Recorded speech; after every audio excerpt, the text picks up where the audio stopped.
Bonjour à tous. Alors aujourd'hui, je vais vous montrer comment télécharger et installer Famcom sur votre MATLAB. Pour ce faire, on doit avoir une version de MATLAB bien enregistrée sur votre machine, ainsi qu'une connexion Internet. Allons-y, je vais vous montrer comment télécharger Famcom. Alors, sur Google, vous devez écrire Famcom. Vous êtes sur la page officielle de Famcom, vous cliquez sur le premier lien de téléchargement et puis vous cliquez ci-dessous et alors vous êtes là, vous devez cliquer sur Clone or Download et Download Zip. Vous avez une version zip et vous devez la dézipper. Je ne vais pas faire le téléchargement puisque j'ai une version de Famcom qui est déjà installée sur mon MATLAB. Alors, je vais vous montrer comment vous devez ajouter cette boucle sur MATLAB. Vous cliquez sur Home, puis Set Path. Alors, vous cliquez sur Add with Subfolders et vous cherchez l'endroit où vous avez enregistré le dossier Famcom 1.21d et vous sélectionnez un dossier. Après, vous devez cliquer sur Save et Close. Et là, vous avez Famcom.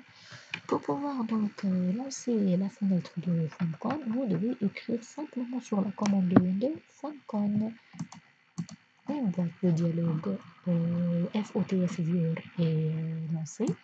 Donc, pour pouvoir ajouter une fonction transfert d'ordre fractionnaire, cliquez sur le bouton Add.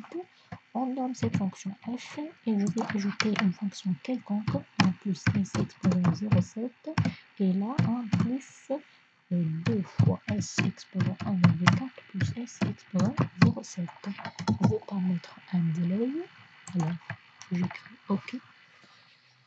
Et là, je vais avoir la fonction de transfert déjà créée. Je clique sur Go pour pouvoir passer en mode temporel. Et là, je vais je dois représenter la fonction de transfert S en utilisant le filtre de Stalo. Bien noter qu'ici, on peut choisir le mode filtre de Stalo pour faire l'approximation ou bien au Stalo raffiné. Bien évidemment, vous pouvez utiliser les représentations d'état ou autre chose. Pour moi, j'ai utilisé le Stalo filtre. Voilà, je vais vous montrer comment vous le choisissez. Voilà. Ici, vous pouvez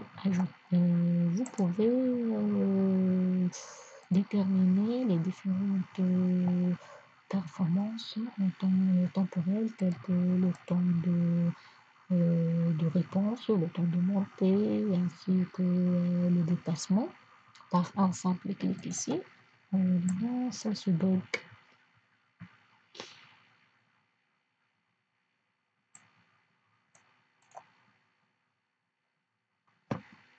Voilà.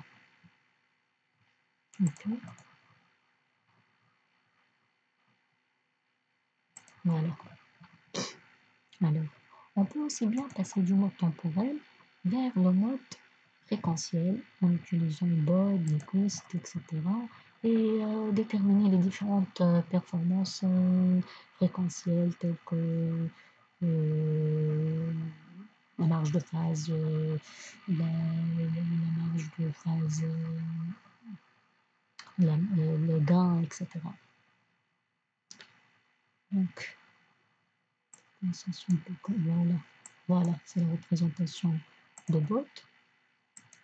On peut aussi bien utiliser directement ces boutons-là. On peut faire la simulation directement sur un intervalle de 0 à 30 secondes avec un pas d'échantillonnage de 0 à 1. Voilà, on trouve la même allure. On peut aussi bien utiliser ici le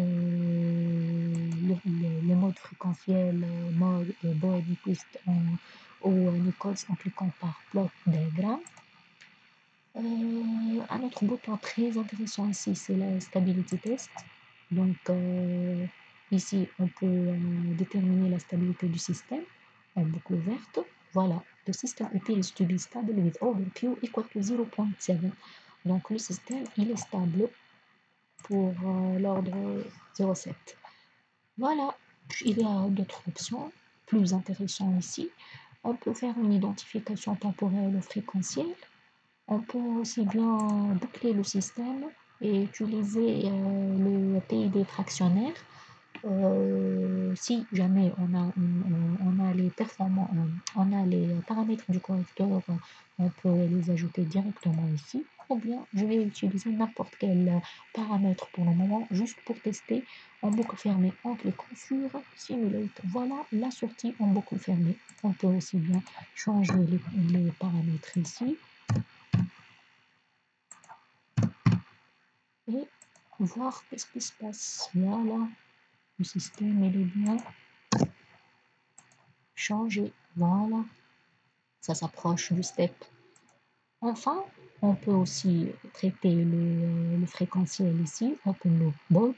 On peut aussi bien passer vers Export Control System to Workspace. Alors, on écrit F1 et là, on peut lancer le step à partir de la commande Window. Je pense ici que voilà, c'est la représentation en boucle fermée en utilisant le PID fractionnaire. Je pense ici, j'ai tout montré ici. Donc, si jamais vous avez des questions, vous pouvez me laisser des commentaires. Sinon, je vais partager avec vous mes connaissances en tant qu'expert en système fractionnaire dans d'autres vidéos. Alors, au revoir, à la prochaine!